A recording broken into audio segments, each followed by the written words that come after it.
Hi viewers, this is Dr. Gunamani Jana and you are watching video with me on the data structures, and especially we are going for today's the data structure, that is the array, and we have the different type of arrays here, the static and dynamic data structures. So before discussing these data structures, let us have the outline. We will be going for the discussion and examples about arrays, then what is an array and when and where we are using this array and the various complexity, and the static array uses example and dynamic array implementation details, as well as some code part we have not included here because we want to give a demonstrations using our code blocks, that is the idea. Now in the discussion and example, let us have an example about what is this static array. A static array, it is a fixed length container containing n elements, that is all indexable. That means we will discuss about the index. So it is 0 to n minus 1. So this is the range. Okay. So the first element will be at 0 indexed, the second element will be at the first index, like that. So this indexing or indexable means that each slot or the index in the array can be referenced with a number, that we call the indexing. Okay. The first indexing, it is 0 indexed, as I told that 0 indexed, the first element will be stored there. Fine. Then we discuss about when and where is a static array used. See, for storing and accessing sequential data, we use the very fundamental data structure, that is the arrays. Similarly, when you go for the temporarily storing some objects, there also we use this arrays. Then it is also used by the input output routines as buffers. Then all the lookup tables and inverse lookup tables, there also we are using this array. Then it can be used to return multiple values from a function, and it is also used in dynamic programming to cache answers to sub problems. So these are the some of the important use of this array. Then coming to the complexity, for accessing the element, so the both the static and dynamic array, it is order of 1, it is a constant one, right? So then for search operation, so both the you are having order of n linear, right? Then for coming insertion, deletion and appending, so for the static array, it has no meaning because it doesn't make any sense here. So because we cannot grow and shrink here in this static array, but in the dynamic array, the insertion and deletion is order of n linear, and appending it is constant order of 1. Okay. So these are the complexity. Then let us have an element, let us have an array A, and we have the elements here. The 0 indexed, here it is 44, 1 indexed is 12. We can see all the things at here. At 0 index it is 44, at 1 it is 12, at 2 is equal to minus 5, 3 is equal to 17, here it is there. Okay. Now this element A in the array, it is referenced by their index, and there is no other way to access elements in this an array. So array indexing is 0 based, meaning that the first element is bound in position 0, right? So this is the thing. Now let us access, suppose I want to access the 0th element, that is the 0 indexed element, that is 44, we know. Then suppose the first one is 12, then fourth one, you see fourth one, what is the fourth one, you can see 0 1 2 3 4, 4 you can see it is 6. Similarly the seventh one it is here, it is 9. So like that, suppose I want to change a of 0 which is equal to minus 1. So you can see the value it is changed here also 1. In this process, suppose I want to access a of 5, you can see it is 18, it is showing in the yellow color. Similarly a of 6 you want to check, it is 25, like that you can check it here. And suppose I want to find a of 9, that 9th index, does it exist, because you are having 0 to 8 here. So 9th it is out of bounds, so this doesn't exist here, right? Then we go for some operations on dynamic arrays. See, the dynamic array, it can grow and shrink in size, that is the most important thing. For example, suppose you define the size, then how it is implemented? So it is implemented using the static arrays. It's clear. So suppose initially you declare a size a is equal to that is size is equal to 2, or capacity is equal to 2, that is 34 and 4. Suppose I want to add something a dot add minus 7, then how will you add these things?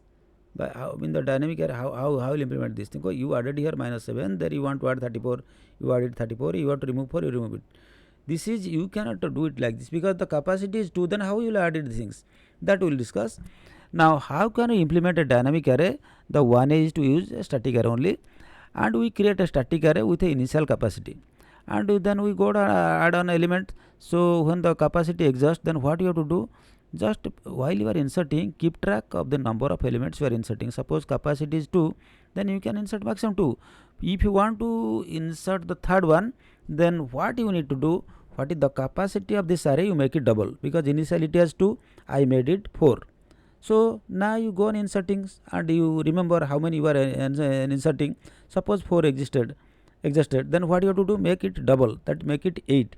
So similarly like that, suppose 8 existed, then you make it 16, like that. Okay, so add element to the underlying static array, keeping track of the number of elements.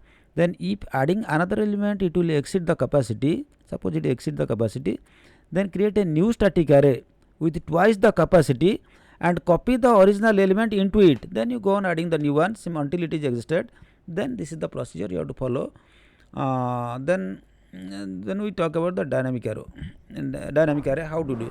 Suppose we create a dynamic array with an initial capacity of 2. Okay, this capacity is 2, so now nothing is there in there. Then I go on adding. To this. Suppose initially I added 7, then I added 4 minus 9. Okay, so this is existed. Suppose I want to add something 3. How can you add it here? Because the capacity is 2. Then initially it was 2, make it 4. Okay, so 4 means 7 minus 9. This is 0 0. All things are there. Then you added 3 here. It is still there. Then you can add one more element. When this element 12 is added there, now suppose I want to add one more element. It is already 4. It is already existed. Then we make it 8. Then the 5 is added. Then you go for adding minus 6, like that you can go for adding. Okay, so this is about the static and dynamic array. Now what we can do, the implementation part will use the code block to implement all the things. Okay, then we can go for some couple of other data structures here. Now go for the linked list. Okay, in the linked list you can find it here. Yeah, so let us have an idea about what is the linked list and how it works. The outline, we discuss about the singly and doubly linked list. Then what is the linked list, where this linked list is used, and what is the terminology, the single linked list versus the double linked list. Then the implementation details, how to insert and how to remove elements, and the complexity analysis, and some code implementations of this double linked list or whatever things are there. So coming to the discussion here, what is a linked list? You see here, a linked list is a sequential list of nodes. You see the circular things, these are the nodes. So it is a sequential, first is the data, then is the data, then is the, it is sequence. It is a sequential list of nodes that hold data which point to other nodes. So this is the data and it point to the other nodes, it contain data. The last one, it is the pointer is given to null, that means after that is no data it contains, right? Then where are the linked lists are used? It is used in many list, queue, stack implementations. So in list implementation, queue implementation, stack, you use the linked list, right? It is great for creating circular list also. For creating circular list, list also you use all the things. Then you can easily model real world objects such as the trains, etc. Then it is used in separate chaining, which is present certain hash table implementations to deal with the hashing collisions. Then it is often used in the implementation of a adjacency list of graphs. So these are some of the important applications. Now you will be using some terminology like a head, tail, pointer and node. You see, head is the first node in a linked list. This is a linked list, the elements are 384. The first one is the 3 here. This we call it as the head. Since the last one, the element is 30. So this we call it the tail. And all the circulars you can see here, these are we call it the nodes, and this arrow mark it is given here, this is the pointer. Clear? Now these are the terminology we will be using in our linked list. Then we go for the singly linked list versus the double linked list. So singly linked list only hold a reference to the next node, but we cannot access to the previous one. So in these implementations we always maintain a reference to the head. So first it will start with the head, it is not shown here, 38 is here 3, to the linked list and the reference to the tail. Okay, so this is the thing. So head and tail you have to go for the reference. So with the double linked list, each node holds a reference to the next and the previous. You see, I don't know this it is clear here, the arrow is in one direction that pointed to the next. Here arrow is in this direction, it is also in this direction. That is that is the concept of these three things. And here in the implementations we always maintain a reference to the head and the tail. Remember, okay, head and the tail of the body linked list to the quick addition or removal from the both ends. Here the thing is that at the both ends we can add or also remove. Then if you see the difference between the pros and cons what of the single and double linked list, single linked list it uses less memory and it is simpler implementations. What is the cons? It cannot easily access previous elements because we don't have provision to go back to the previous, only we can go in the forward direction. Double linked list it can traverse backward also and it can tracks 2x memory. Sorry, it takes 2x memory. So the memory takes more 2 times than the this static single linked list, right? Then coming to the implementation part.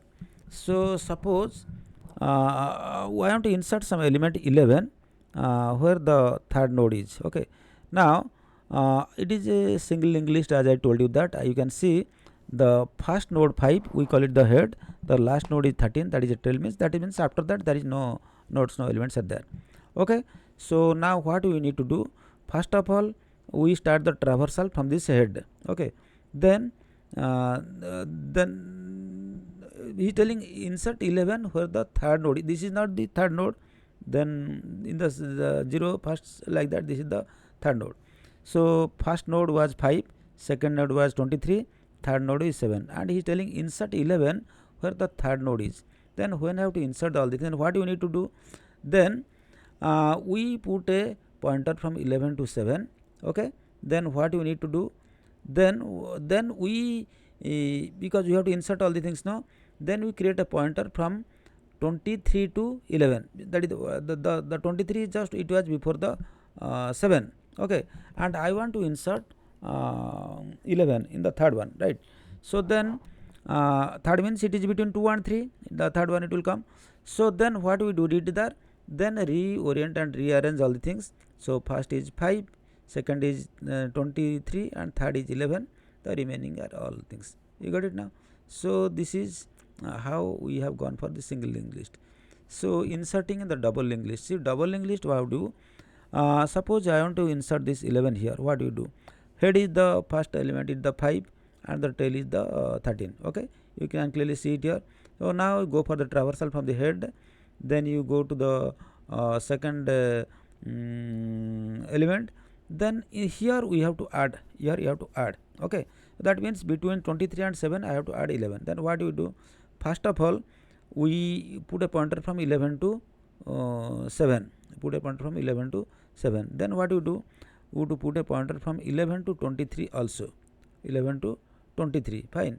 Then you remove that link from 23 to 7. Okay, then you provide a link from 23 to 11, previously it was 11 to 23, now you make it from 23 to 11, and in the meantime it is also a link from 11 to 7. Then you orient all the things, you can see this is the insertion in the double linked list. Okay, is it clear? Then suppose I want to remove something from the linked list, how do you remove? First we suppose the 9 is one element, first, second, third, fourth, I want to remove the 9 from this following single linked list. Okay, so we have the head here 7, the tail here it is the 15. Okay, then first you go for the traversal 1, then you go to the, then that is the first element, then go to the second element, then you go to the third element.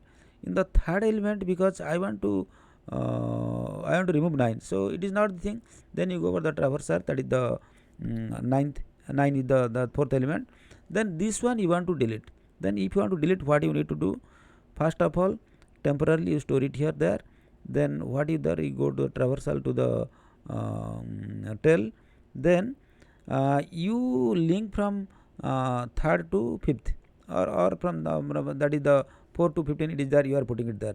Okay, then you this link what was there from 4 to 9, you removed that one and you put it there, here directly linked to that one. Okay, then next what you have done, then you deleted that one and reorient. Now you can see then you already removed an element 9 from this single linked list.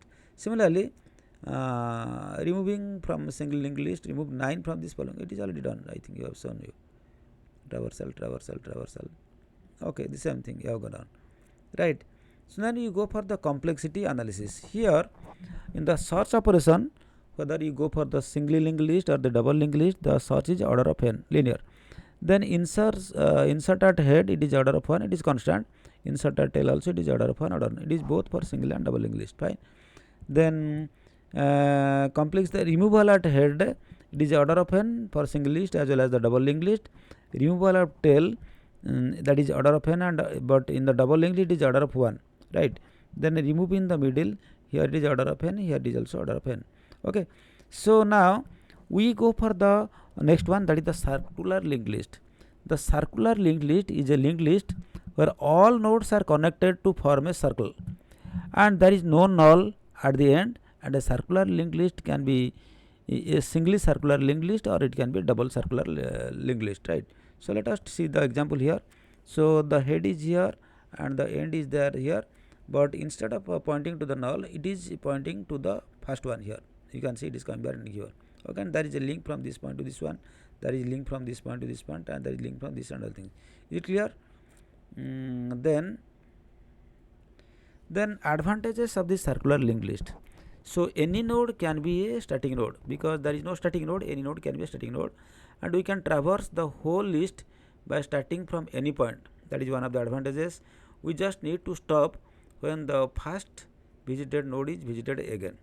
Then the useful for implementation of this queue, unlike these implementations, we don't need a maintain two pointers for front and rear if you use circular linked list, and we can maintain a pointer to the last inserted nodes, and front end always be obtained as next to of the last.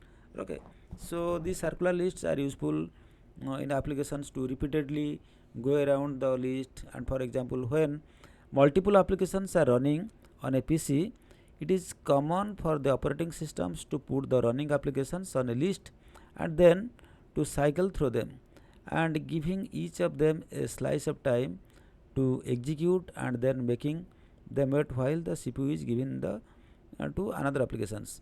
So it is convenient for the operating systems to use a circular linked list, so that when it reaches the end of the list, it can cycle around to the front of the list. And the circular doubly linked lists are used for implementations of advanced data structures like the Fibonacci heap, etc.